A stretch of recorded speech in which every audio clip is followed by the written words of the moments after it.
And then someone else comes grooving over, and it's John Travolta. And I'm like, okay. I've never heard this story. Really? No. When I was 18, I was on a train going to my final round audition for Les Mis in the West End. I was going into audition for Eponine, and I had on skinny jeans and like an All Saints-y sort of top and jacket and my like chunky All Saints boots, which I loved and I lived in. And I was sat on the tube and there's this girl opposite me and I was like, that's Samantha Barks. And little did I know at the time she was going, oh, that's Lucie Jones. And we sort of had a conversation where she was like, I like your boots. And I was like, I love your belt. And then she was like, are you going into town? I was like, yeah, I have an audition for Les Mis. She was like, me too. And I was like, oh my God, that's so cool. And anyway, we both went into the audition together. And whilst I was auditioning for Eponine, they said, would you mind singing for Cosette? And I was like, oh. I didn't. I went, yeah, of course. And I went over to the piano. I was like, I've never seen the full show. I don't even, like, I used to watch the video and just skip through to the Eponine and Fontaine bits, basically. Soz. And they were like, yeah, great. Can you sing this note? And they hit a top D on the piano. And I was like, dunno, let's see. Anyway, that day I did, and I booked the job, and I booked it opposite the wonderful Samantha Barks.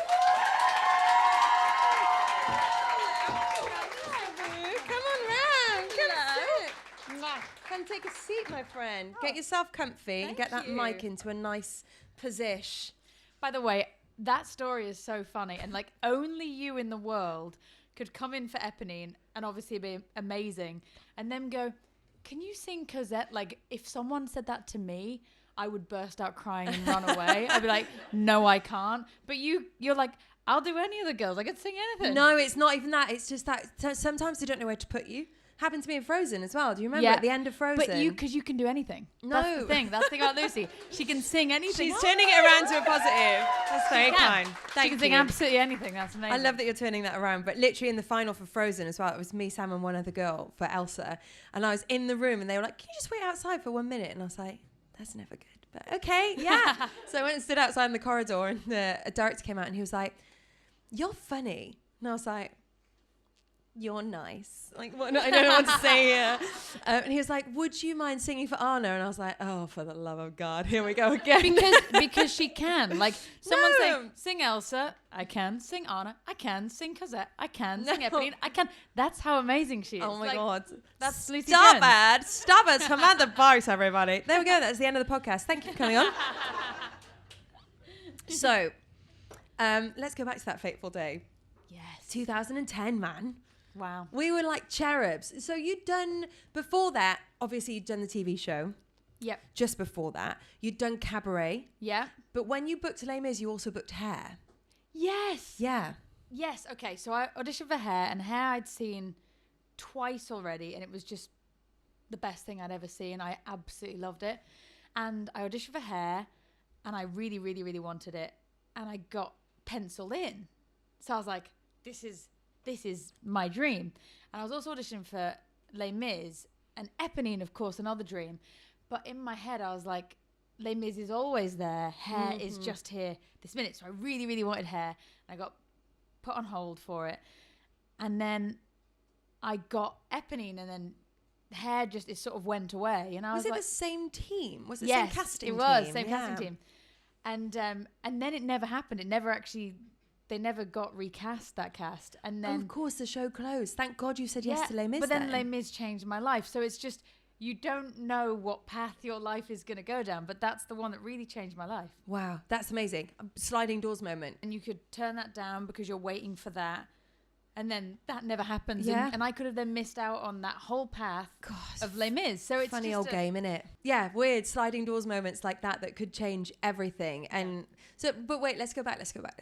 So you grew up in the Isle of Man. Yes. With a sister and a brother. Yeah. Wonderful parents, grandparents right next door. Yeah. Did you grow up in that house with your grandparents next door? Yep. Always lived in the house that I grew up in, and my grandparents next door. And it's just, when I look back now, I feel so lucky that I just run over all day, every day to my grandma's house. And then my cousins lived the other side. And so we would all just grow up together, run around in the garden. And I just loved it. It was. I mean, your family, like my family, think of you as family. They absolutely love you. So you know well, what it's like. I was just going to say, I've definitely run from your house to your grandparents' house next door and back around. But it's such a lovely place to grow up. And there's quite a strong artsy sort of community on the Isle of Man, isn't there? Yes, there's a big Amdram scene. And I loved it. And I feel like when I look back, that's absolutely the thing that got me into doing this professionally, because they have so many fun Amdram shows that they do, and they put on amazing productions. And from doing that, and it's you know what it's like, theatre, it's the being part of a whole family, and when something goes wrong, we all fix it, we all have that last minute stress of getting the show together. And it was that love, and the people, that's the thing, you meet these people in theatre or Amdram, and you go, oh, these are my kind of people, you know. And it's just when you find your place. And the Isle of Man is just brilliant for that. So much amateur dramatics. Don't they do sort of semi-pro productions on the Isle of Man as well, where they bring in professional performers to perform with an amateur company? And they did it a little bit, but now they do it quite a lot. I feel like it's quite a thing, and it's brilliant for the young, up-and-coming people, because then they get to work with professional actors. And that was a big learning curve for me when I got to work with professional actors from London. But of course I wasn't professional, but I got to learn so much from them, and I just wanted to know everything. And they were really impactful on my life, actually, because I remember I would have David Holland, the amazing David Holland, who was my singing teacher, who then made an album with me. He would give me singing lessons, and these amazing guys from that show were so passionate and knowledgeable about musical theatre. They were like, let's all just get round a piano and sing songs, which is my dream come true. Absolutely. Absolute dream. Mm-hmm. And through them, I discovered things like The Last 5 Years. And I already knew Wicked. And it's like, we were prime time, like, when we all remember the first time we heard Wicked, and absolutely, how... Yeah, and that kind of music. Because, like, we love our pop stuff, don't we? And it's like... fusing those two worlds, it was just so exciting. But they introduced me to The Last 5 Years, Songs for a New World, all those kind of songs that are my kind of singing, but still like telling stories. Because I grew up and I had the albums of all the classic Andrew Lloyd Webber songs, and I loved all of those songs. But it was only when I found shows like The Last 5 Years that I was like, oh, I think there might be a place for me in musical theatre. So they were really inspiring. That album that you made, I'm having flashbacks of driving through and around the Isle of Man in your dad's car. Your dad was driving, listening we'd go between your album that you'd made when you still lived at home on the Isle of Man, and you don't know you're beautiful, that had just come out. That was Do you remember how obsessed we were with that song? Obsessed. It was unhealthy. I need to pause what you're saying, so that I wasn't playing my own album. No, I was. Sorry, no. That was absolutely us wanting. But your dad was like, I've got it here. He's so sweet, and it's like he will, like, even my most recent album, he'll have it and he'll put it on in the van and he just plays it on a loop, and it's so sweet. But I wasn't playing my own music. But yeah, do you remember my 21st? Yeah, we played that song in your Mini. Yeah. We had fun. Literally, we've done a lot of stuff. We have. We've done a lot of stuff. When you came on the radio a few weeks ago, we were talking about there used to be in Les Mis, they used to bake a loaf of bread every day. Oh, this was savage. Honestly, is savage that you brought that up. Like losers, though. What was wrong with us? We would take the bread home from Les Mis, but it was like we'd take it in turns. Like, you've got to go down and get it today because I got it yesterday. But literally, that was savage that you told that story on the radio, because I had forgotten that, and I watched the clip came up the other day, and I thought. We were like 18 years old. Like I can't tell you how much fun we had in Les Mis growing up together. But we were savages. We were like, that fresh bread that they bake, 'cause it's like frozen bread and they'd bake it fresh every night. And then two savages would have to go down and say, can we take it home? Because we were so obsessed with the smell of the fresh bread. Yeah, we loved it. And we would take it home. We'd put like white chocolate spread. Do you remember that we had that one that was like twists as well? Like, I remember it. Yeah. Milk and white chocolate. Oh yeah, I remember it. Dipping it, guys. Dipping it. Yeah. Watching Sex and the City. Yeah. 2 chihuahuas at the time running around. Yeah. Millie and Boo.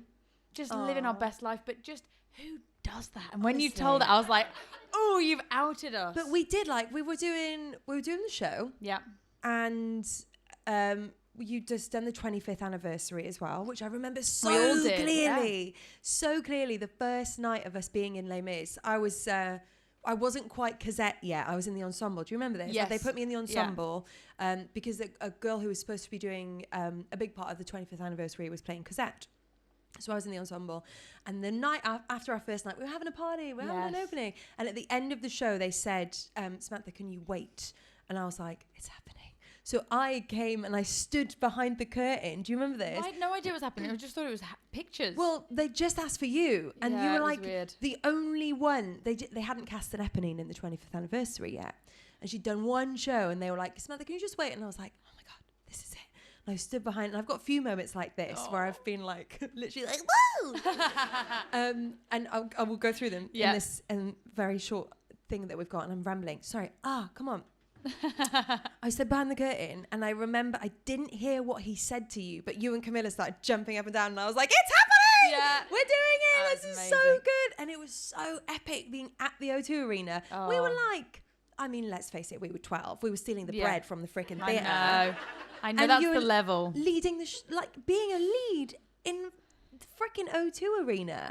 It was amazing. Like, it was just so amazing doing that show. And just us being at the O2 and we're there, like Lea Salonga, who we just adore, and she's just next to us, and we just couldn't believe Alfie our life. Bow, and it's just amazing people, and just what a life experience. But the thing I will always remember about that was singing on my own, and just the way it's just the opening bars of the music are so gorgeous anyway. I remember looking up and everyone got out their phones, so it was just like all these lights. And I looked out and it was like, honestly, it made me cry. I was like, it was just stars. And it was just like feeling so all alone in that moment. And so it was really weird. I didn't feel the nerves of like, there's 25,000 people watching. It was just me all alone and a sea of stars. It was amazing. And it just like sends chills up my spine. It was amazing, wasn't it, to be a part of? It was so special. I've got a photo of you from one of the rehearsals. Do you remember they had that sort of like corridor bit at the back of the stage where you entered next to it, and after you died you walked back out of it in the centre stage? I was in there again, hiding behind the bloody curtain like a creep. On my camera I've got a photo. I've probably still got it somewhere. I must say it's on my Facebook. I'll find it. I want to see it. Yes, I've got a Facebook.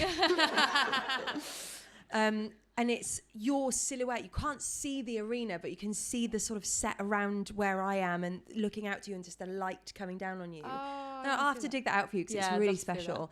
Another moment like this that I remember is, sorry, I'm making it all about my moments of Samantha's life.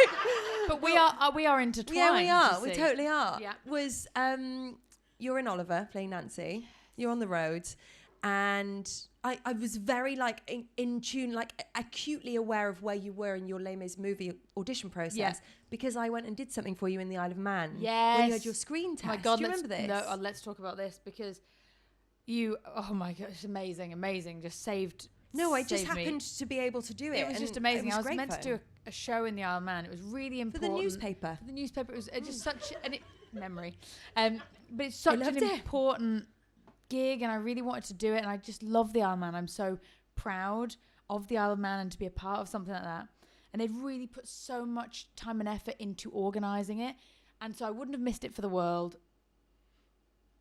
But however, I had my final audition for the Les Mis film, which I can't not go to, and it was just, I felt so terrible letting them down. I was like, Lucie, is there any chance? And you were like, absolutely. And I was like, I probably did cry. I couldn't have just loved anyone more. I was so grateful. And you're amazing. And they were all like introduced to you. And and it was incredible. But I was so grateful. You were amazing. But it was just so like, I'm never free. I'm always doing something. Always busy. Always busy. And I just happened. And it was literally like the day before, wasn't it? I remember going to the Isle of Man, and your nan took me, or your Bampy maybe, your granddad took Bampy. But both, They took me to TK Maxx because I didn't have a dress. So I went and bought a dress on the Isle of Man, TK Maxx. That's amazing. And then maybe like, I don't know how much longer after that, I was sat on the floor in Danny's parents' house in Essex, watching TV, and I just got a text from you saying, got it. And I was like, And I just had goosebumps now thinking about it. And I rang your house phone. Yes! Because I rang your mum and I was like, I don't know what to do. And she was like, oh my God, we're all beside ourselves. And me and her were just not even saying anything to each other, just sort of going, Well, and eventually I was like, okay, bye. Do you know what? I've got a funny story of that, because when I got when I found out I got the part in the film, I was on stage. Yeah. I was doing Oliver, and I was bowing, and Cameron McIntosh came on and told me about it. And then all these cameras started coming out and filming, and I was like, what's happening? And the curtain came down. They were like, we're interviewing you right now for the news. I was like, hi. Yes, you were still in your costume. Yes, still in my costume. And it was literally like, and bow. And I'm like, what? And then the curtain came down, and I was like, hi, ITV News. Like, it was like so bonkers. And then I was like, sorry, can I call my mom? I need to call my mom, because I don't want her to find out on the news. And someone's like, someone get a phone. So I'm calling my mom, and I said, hi mom, hi. She's like, hi. And I was like, get dad. Can you get dad? She was like, yep, I'll get him. I said, no, but like really quite urgently. Something is just going to turn on the news. Yeah. And she goes, okay, Richard. Oh my God. And I'm like, quicker than that. He's in the bath. I said, get him out the bath. So he comes running down. They're like, chill out. What is it? I said, guys. I got the film. And my dad, who's just, just the best, the sweetest soul. And he's just got this lovely, calm, like wonderful energy. And just went, wow. He said, that's just brilliant, isn't it? And it's just like, oh, it's so sweet. But that's just like his energy, isn't it? It's just so calm and just in that, wow. And I love that your mum is so the absolute opposite of that and as well. She probably she's screamed the house down. Yeah, exactly. They're so different in every But you're a really good mixture of that. You're a really good mixture of, you can, if I ever have good news, you're the first person I ring. Oh, like, I love without that. a doubt. I'm like, babe, or it'll be like a babe, yeah. A FaceTime. Yeah. A FaceTime every time, and she'll be like, go on. Tell me. Go on. And I'll be like, I don't know, I made my own dinner tonight. And she'll be like, oh my God! You're such a good celebrator of people's successes. Oh, thank you. But you're also very, like, I wish someone could put a camera on, when I eventually get to your house, 'cause it happens like once in a blue moon. Yeah. Sit on your couch, and we're like, right. Okay. Like little witches, let's go in. We have so much to discuss. Oh my God. So, we'd get really weird. There's some things that we just can't. But that's what your friends are for, right? And I feel very lucky to have this relationship with you that we've had for all of these years, and we will have for the rest of our lives. Absolutely. Been through thick and thin, and will go through thicker and thinner, I am sure of it. Yeah. But anyway, so you get the film, and I mean, you do the film. And that's that. I don't want to talk about it too much, because there's so much out there of you talking about the film, and this is more about you and what it's done to your life. Yeah. I remember during that process of like filming and what comes afterwards, and of course it's the most incredible opportunity of your entire life, of anyone's life. Yeah. You're in a Hollywood film.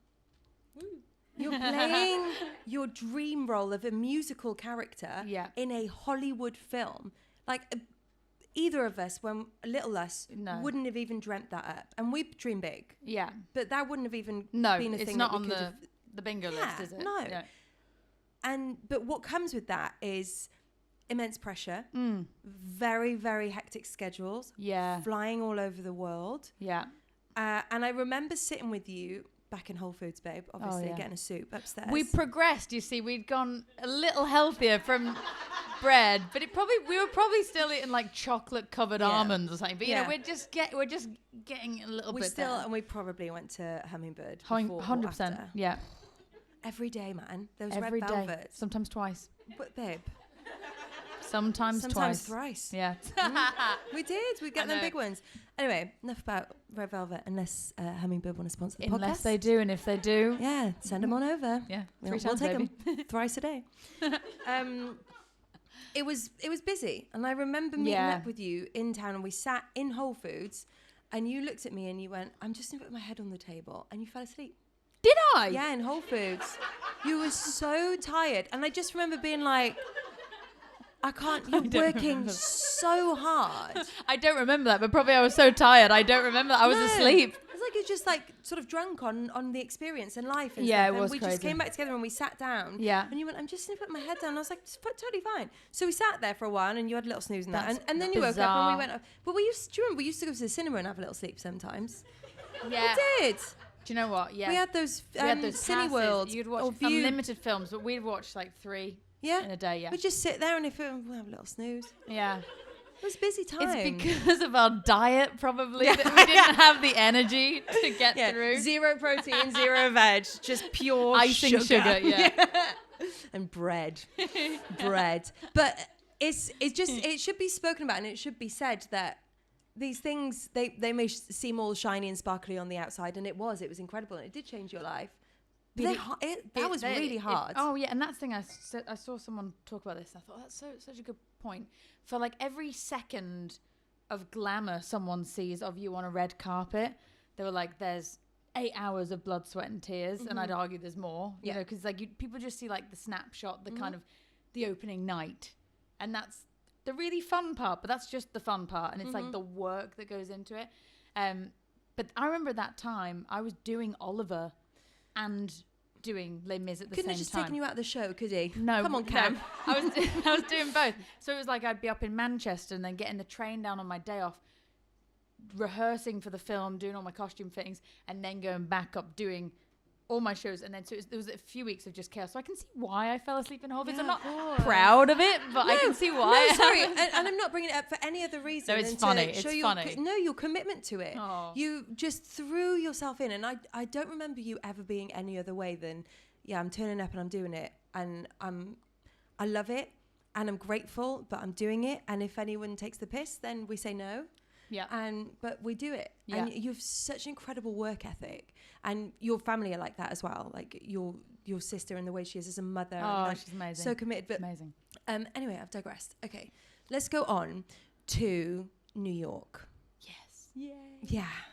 So there are a few things as a performer that most of us would very much like to do.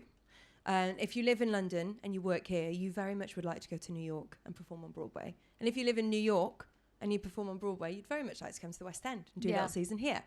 It doesn't happen for all that many people. And for Miss Samantha Barks, it didn't just happen. It happened with a brand new, huge, iconic show. Absolutely, Pretty Woman. Thank you, Sam. Sam's come from New York. Yeah. Yay. Yeah. Thank you. And you didn't just open it. You smashed the back doors in of it. And it's a humongous role. So do you remember the first conversations you had about Pretty Woman? Do you remember sort of how it came about for you? I know. I just remember getting the audition, and it was one. I'm sure it's one of those where, well, because it'd never been done before. There were no like demo tracks that you could learn from, and that's how I learn. Is like if I can listen, then I can learn very quickly. So I remember just trying to like get someone to plonk it out on a piano and learn it. And I was doing a film at the time, so I was in my trailer trying to learn these songs. And I was filming and had like a few days break. So I went out to New York, auditioned for it on the Friday, and then I had to be back filming on the Monday. So I flew back on whatever, Saturday or Sunday, and I was filming on Monday. And then they said, "Great, we'd love to see you." No, this is on like the week Saturday. They said, "We want to see her on Sunday." They were like, "No, can do. She's already on a flight home filming." And they were like, "Oh. And I was like, "Oh no, am I going to lose this because I've gone?" Because they're like, "No, we like the producers and all people need to see you because only just like Jerry saw me." So I was like, "Oh no." And then it was like the end of the day. I was filming in like a scene in a car. So when you're in a car, you just drive around. I had my phone like that. And then I just got this call at break in filming, and they were like, "Doesn't matter, you can't come back. They want you to do it." So just one audition, and it was like, "Oh, I'm moving to New York." That. You did one audition, and then you're like, "Cool, okay, I'm going to move to New York, and I'm going to originate a role." And it's like a bigger thing than Alphabet, and like it's ridiculous. It's a beast of a part. It's so much fun though, but it's like, I guess it's almost like singing like Elphaba, but like more character like Glinda, or like singing like Elsa, but more character like Anna. So it's like, it's a really interesting That's mix. a good way of explaining it, actually, because she's sort of goofy and silly, isn't she? Yeah. But she can sing. Yeah, it's great. It's great. So much fun. Such a fun part. But that one was that one really takes out of you, just like physical. The scenes are all very like high energy, and then the singing's all, you know. You were basically singing a rock album every night. Yeah, pop rock. written by Bryan Adams. So it's all Back to the pop girly days, though. Yeah, we love it, don't we? We just love it. But yeah, so it was such a fun experience. And then you came out to see me. I did, yes, I loved it. That was amazing. Loved it. That was so surreal. I remember Lauren and I standing in Times Square, and we were like, which way is the theatre?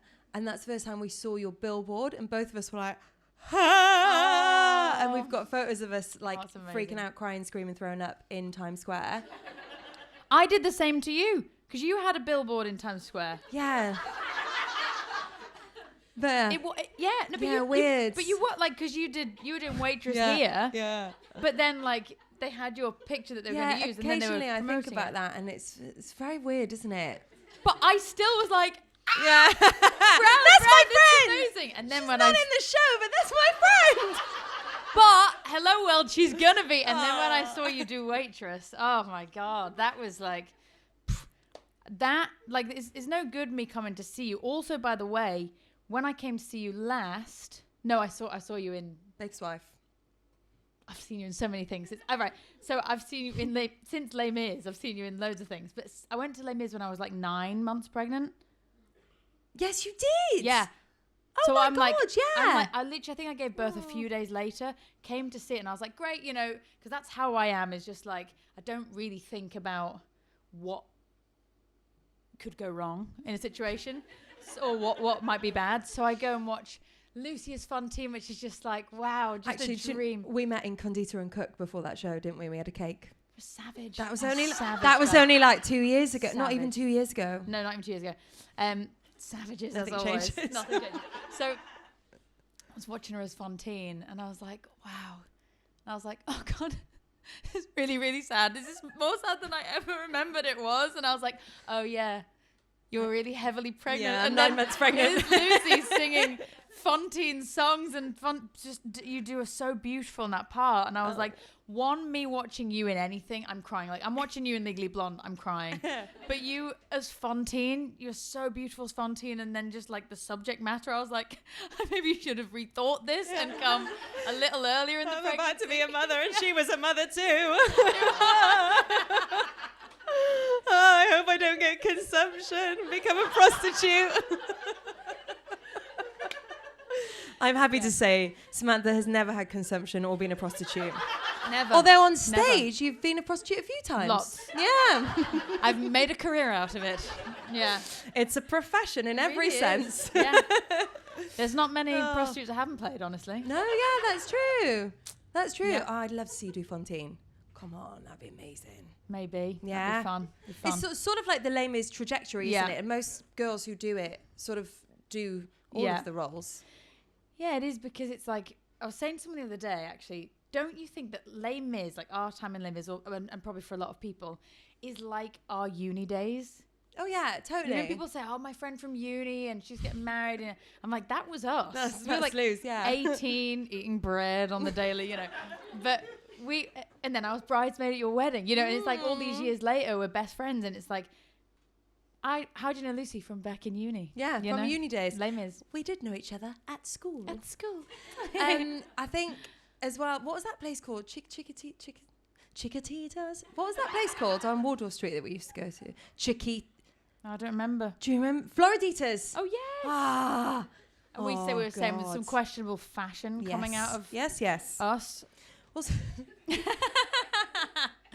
not so much you, but yeah, when I look back at pictures, we got some shockers. Yeah. No, but I really do stand by at the time. I stand by now. You look great. You look great. The trend was just funky, and we look back now, and I'm like, what was the thought there? Yeah, no sausage. No sausage of a clue. No. God, I've jumped around so much. Wait, no, let's get back on track, because there's so much more to talk about. About 3 months or so ago, I got one too many messages asking if I was the pufferfish on The Masked Singer. Oh my God. And this happens every year. We've talked about this. Every year. Every single year, both of us have had, oh my God, are you, a violin. the squeegee or Or a whatever. chicken or something. The cupcake. Oh my God. Every year. The cupcake. It should be you should have been a cupcake. Anyway. No, I should. Yeah. Yeah. Or like a loaf of bread. Yeah. Honestly, like a cheese toasty would have been like my With favourite. Asda chocolate I know. spread, like as a badge or something. Disgrace. Anyway. Yeah. So Every year. Every single year this Yeah. happens. So I just sort of ignored it this year, and I hadn't been watching the show. Yeah. And so I'm like, who's this pufferfish bitch? Let's have a look. I know.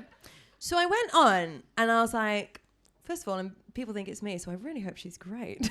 I know. Well, you are. You're also like, who's everyone who saying it's me? is? I'm gonna have a little listen. You ever heard We the do it every story year. about when Jason Manford did it, and Alfie Boe people thought it was Alfie. Oh, funny. And Alfie said to Jason, people think I'm on The Masked Singer. I watched, and the guy's and Jason was still, like, it hadn't finished yet, so he had to be like, oh my God, how terrible. I know. And I was like, oh my God. Oh, So anyway, pufferfish. So I go onto YouTube, and the pufferfish is like, I'm the pufferfish, and it's all like this, like Silly. computerized voice. And Silly. she's saying all these clues, and I was like, I don't know. It was the Chapel Roan one. So Yeah. it might have been your first performance. It was, yeah. 3 notes. I'm like, Samantha Barks. And so I wish I had my phone on me so I could read the text that I sent you. It was something like, one too many people have asked me if this was me. So funny. I know that voice from anywhere. And you did not confirm or deny. No. It was No, you. guys. My sister didn't know. Mm. Like my dad didn't know. Mm-hmm. And it's so funny because I did it for her because I think it's so fun, like the playing along with God, it. it's so great, yeah. Nobody knew in my life. My mum knew and my husband knew, and that was it. Only And- because they were Only helping with childcare. Yeah, and otherwise I wouldn't have told them because Yeah. it's all about the surprise. And then obviously they would have seen me going to work in like a balaclava and a helmet, so they would have gone, is She's everything okay? She's changed from a I'm prostitute to a bank robber. Like, putting my gloves on, yeah. So I kept getting all these. I was having a look, so I was like, who do people think the pufferfish is? Which was just really fun for me to watch who people thought it was. And then it started coming up like, and then people would say me, and then people were saying, it's Lucie Jones, and I was like, oh no, because then it's gonna draw your attention to it, and then you're gonna call me and go, are you the pufferfish? Which I'm like, don't make me lie. So anyway, I kept seeing people going, it's not Samantha Barks, it's actually Lucie Jones, and I was thinking, well, it's one of us, and I know it's me. And so one day I was putting Rafi to bed, and I just got this call from Lucie, and I was like, she knows. It was a random time as It well. was a I random remembered time. I was like, afterwards, she would yeah. never call me at this time. It was like, why is she calling me this time? I can't do this right now. I was like, I can't. Also, I can't because I'm going to wake the baby up. But I was like, I don't have the energy to lie today. And I was like, not today. And then a few weeks later, you were like, Got the text. Yeah. But you were so good, man. Can I ask you a couple of technical questions? Yes. Technical questions about the show. So you're basically in a really fancy Disneyland costume. Like, Yeah. that's what you're wearing. It's like a character suit. Are you singing live the entire time? Yes, the whole time. What? So yeah, you're like singing in a fishbowl. So But it you sounds sound weird. perfect. Thank you.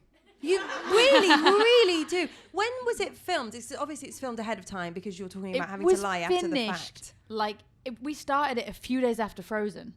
What? Yeah. So the way it. That's what you were doing then? That's what I was doing. Oh my God. Yes. So everyone was saying. I never put that together. I know. And everyone was saying, "What are you up to?" And I said, "Nothing." Nothing. I said nothing because I never say nothing. I'm always like sort of doing something. And I went, no, 100% nothing. Just literally nothing. But also me being like, you finished in Frozen.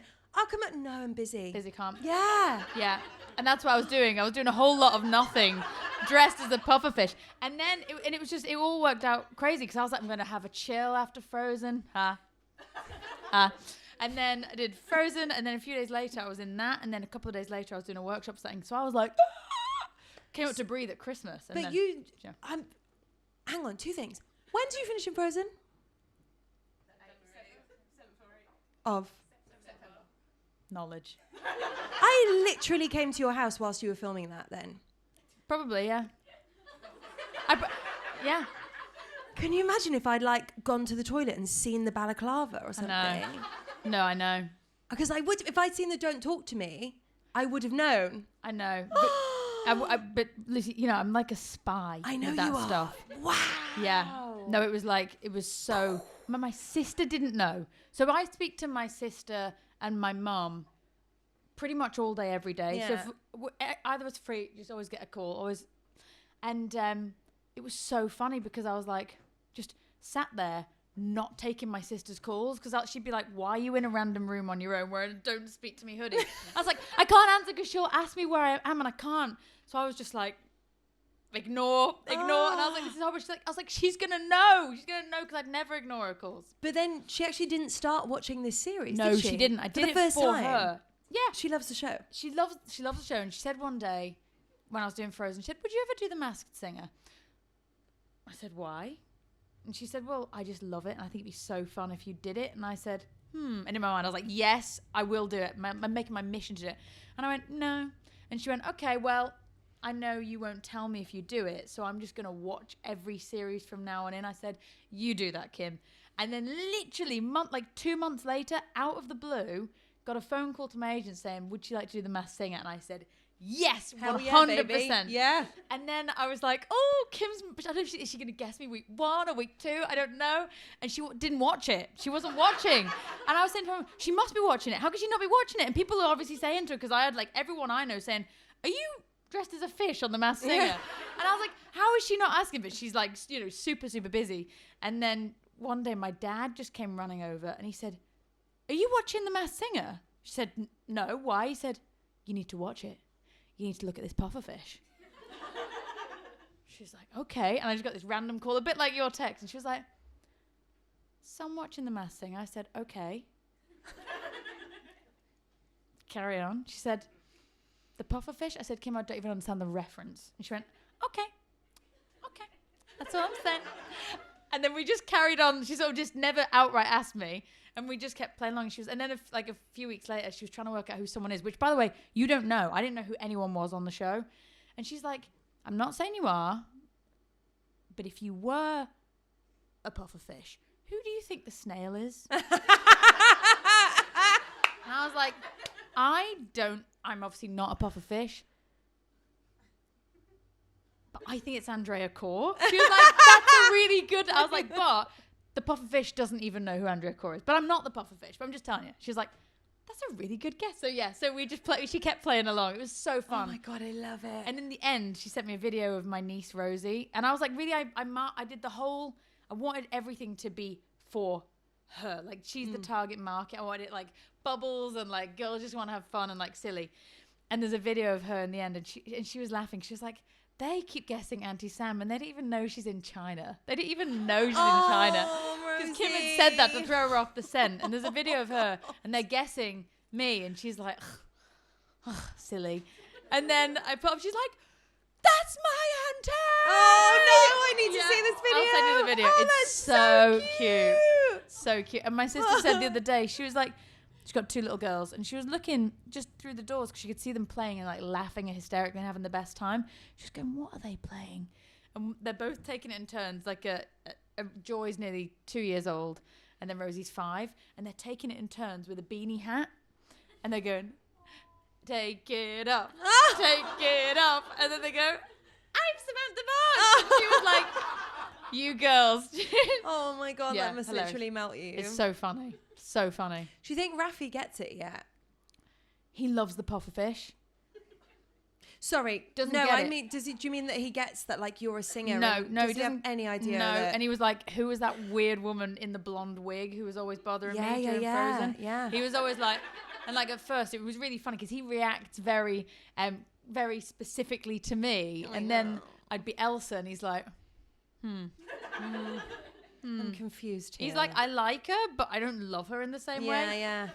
But no, he doesn't obviously get that, but he really enjoys watching a pufferfish video. Sometimes my husband will play a clip of me, and he's like, oh. It's just, I guess he just knows He'll know your voice, my though. voice, You yeah. were carrying him whilst you were at Frozen. Yeah. So there is some link there, and he's just like, oh. I just sit and watch it, and it's very, so sweet, isn't it? How amazing is Yeah, that? it's cute. You carried him while you were at Frozen. You got married while you were at Frozen. Yeah. You gave birth at Frozen. I mean, it never, I suppose, well, I've told you, we were at the finals together. I was in Waitress. Yeah. That was 2019. Pre-pandemic. Maybe early 2020 then. But end of 2019, definitely. Yeah. No, it was early. It was 2019. Yeah, it was. Because then you I were... just got back from New York. Yes. Yeah. And you were announced before the pandemic. Yeah. And then the pandemic, so it was pushed. And then I did 3 years. So really it was 5 years. Yeah. Maybe, 4.5 Huge part of my life. part of your life. Yeah. And the last time I came to see you, I remember having had a conversation with you just prior to that about this and about how much had changed in life since you started and you got that role. And we're talking about Sadler's Wells, like talking like, oh God, wouldn't it be amazing if I went in and I read with you when I was auditioning for Anna then. Yes. We read the scene together and how amazing if one of us gets it. Like, oh God, it's so cool. And then to sit and watch you doing I was like, oh my God, she's never going back. The past is in the past, guys. I really was. It was really moving. And I was devastated I couldn't come to your last show. I was at Baker's Wife and we had a complete clash. No, but it's just... I just wanted to be there as I feel like, I don't know if there's anything or many things that we haven't watched each other in. Like, and it's like, when you do, like when I said, I think the last thing I saw him was Les Mis, and then I thought of like 3 other things I have watched you in since Les Mis. Because you're always doing like amazing, exciting work. So it's like I always get to go and see you in so many things. But it's like that is the theme. Just if you ever see just someone like sobbing at a really happy show, it's me or Lucie watching one of the other guys. It's true. But you always show up. You are very, very solid like that. You're really good. So no matter you're what's amazing. going on. But I love that. I love that we have that. Like, it's so important. Lots of friends who are like, oh, I don't mind if you come or not. It's fine. It is a job at the end of the day. But we sort of started on a job together. So I feel like we have that like, oh, well, I'll just be there. And it's not like I'm moving mountains to be there. Like, no, I'm just coming. I'm coming. And decided to, And I remember coming to watch you in the last 5 years at what was the St. James Theatre with Johnny Bailey. Yeah. Whatever happened to him? So I strange.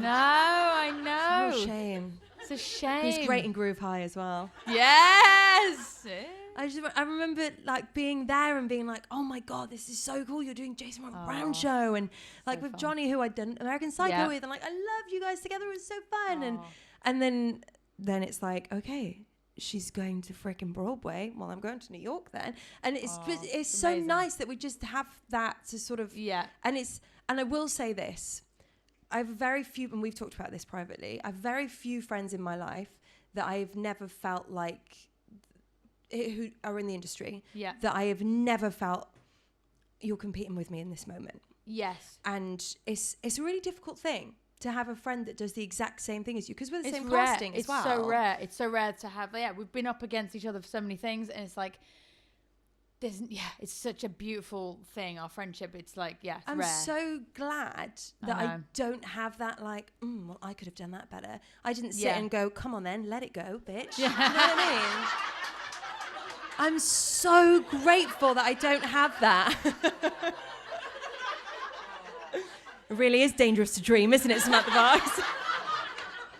We could go all day, but no, I'm so serious. I'm so grateful that I don't have that. Yeah. And I'm so, so grateful for your friendship with that as well. Because I never for 1 second have felt that you've gone, oh, I'd quite like to do that. You've gone, oh my God. And then you might go, oh my God, that's amazing. I'm so excited for you. And I'd love to do that. I'm so pleased for you. And it's not like a, Yeah, and I know you're in the audience, or I'm in the audience, vice versa, just being like, I'm just so proud of you. And it's like, it's a really, really special, lovely thing. And I feel so lucky to have you as a wonderful friend. Aww. It's amazing. Love you, babe. I love you. Should we hold some space? Nice, isn't it? I will say the most nervous I've ever been on stage was when Barks came to see Wicked, though, because when I tell you this girl loves Wicked. I love it. She came to see the show and I was like, oh my God, I have to be perfect. But be perfect. But she's always perfect. No. But the thing is, like, you should have been like, but easier said than done. Whenever you've come to see me, I'm always like, but that's the same when like my parents are in, because I really want to do a good job for the people I love. Yeah. But like my extreme love for Wicked again made me like more emotional. I was like, she's green. It's like, she's green. Lucie. I just gotta believe it. It's just Oh my god. Fangirl. Like Wicked makes me like a fangirl. I'm a fangirl for that show. I wish then you up there, I was just like, too much emotion. No. Thank God I wasn't pregnant at the time. I feel like if somebody could have had like a camera in the room when we had our conversation after we'd both seen the Wicked film for the first time. Oh my God, yes. It was like 4 hours deep, guys. Like it was intense. Because it's like you're the only other person that I know that we can just nerd out about it. Oh God, yeah, big time. It's like in detail, like, okay. Because I sat there and actually, they go, at school, I'm being a nerd, at school, and then, dun, dun, dun, dun. I was like, oh I know. God, this is literally everything. Can you imagine me and Helen sat there watching that in that screening? No, we were like, no, because that's vomiting. like a different level. It's a different level. No, it's not though. No, it is because then it's like you've like lived it as well. I'm just like fangirl. I watch it, but it's like I can't imagine for you as well because you've been in those shoes for a year as well, and it's like then you feel so much more protective of a character when you've played it. And I mean protective is in like you feel more when they feel, and you like for me when I watch Frozen, I was telling my friend the other day, I was talking about the Disneyland hotel and how gorgeous it is. No, you told me about this, the music, and they played Let It Go, just like an instrumental of it, and I was like, this is the most beautiful. By the way, I'm not always crying. I make out that I'm always crying, but it was like the most beautiful thing because you're like this character of Elsa. Now, like my niece will just have Frozen on in the background. I'm like, wow, it's just so beautiful because it's just you feel everything they're feeling. So especially for you, it's just even more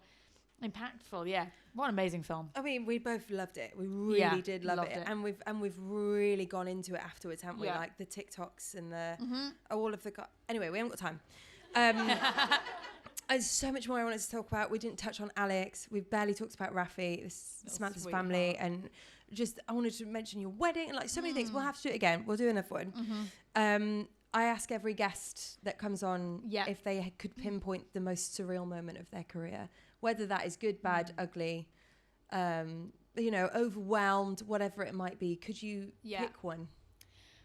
Yeah, I have one that I've said before, and I will have said this to you, and there have been very many surreal moments in my life, our lives we've probably shared together, like very surreal moments. You go, what? Whose life is this right now? It's bizarre. But this one is particularly weird and crazy and interesting because these are people who have inspired me to be here, today. And I performed at the Oscars with Les Mis, which is already a surreal moment. That's... But it's already... It is, isn't it? Like... well, yeah. That's already... That's already bizarre. But that's already bizarre. So, like, that's already surreal. So I was... we were in the musicals section, and I'm just going to tell it piece by piece for how it happened. So I'm in the wings, and I'm watching Catherine Zeta-Jones being lifted up on stage and singing all that jazz.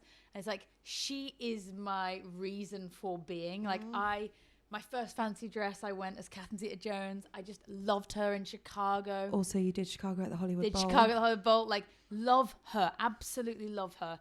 And so I was like, this is amazing just to be here and to be singing. And there's Catherine Zeta-Jones doing all that jazz, which is like my favorite performance ever. That's awesome. That alone, surreal. Next minute, Hugh Jackman comes up and starts dancing with me.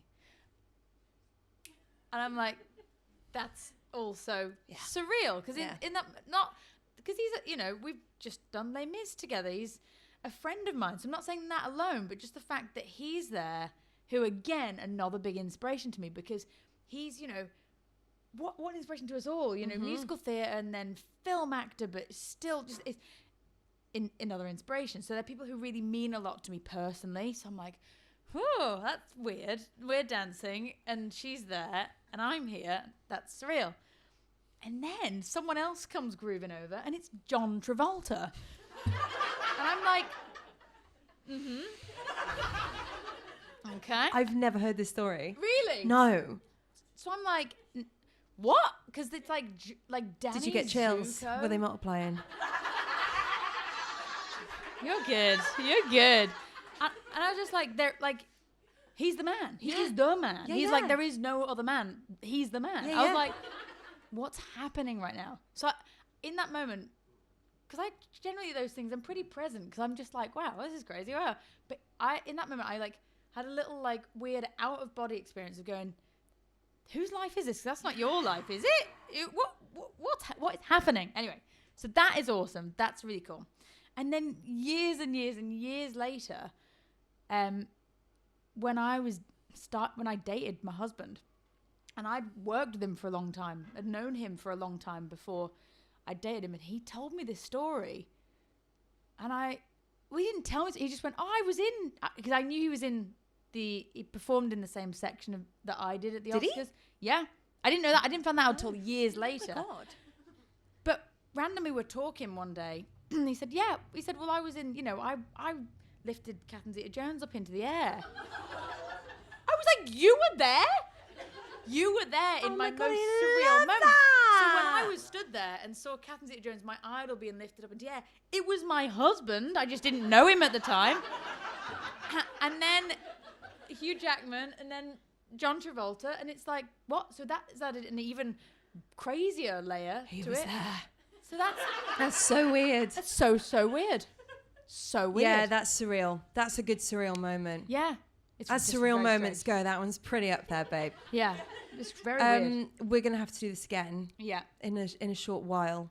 I love you so much. I love you. So much. It's so like solid and like palpable. Like there's so many times in my life that I can say that happened and Samantha was there, or this happened because of Samantha or her family, or like a thing, or like an experience, and it's so wonderful to be watching from behind that little curtain, so close to you. As am I to you. I'm behind the curtain, No, and you're but behind the curtain. We're just getting to watch each other's we are lives. just behind a weird curtain. Yeah. Yeah, strange. But mate, you're a freaking superstar, and I knew it from the second I met you, and I just adore you, and this has been so fun. So fun. Ladies and gentlemen, Samantha Barks. Lucie Jones doing a podcast, and it's just begun. Lucie Jones needed a theme tune, so I wrote a one, and it goes like this off script. With Lucie Jones.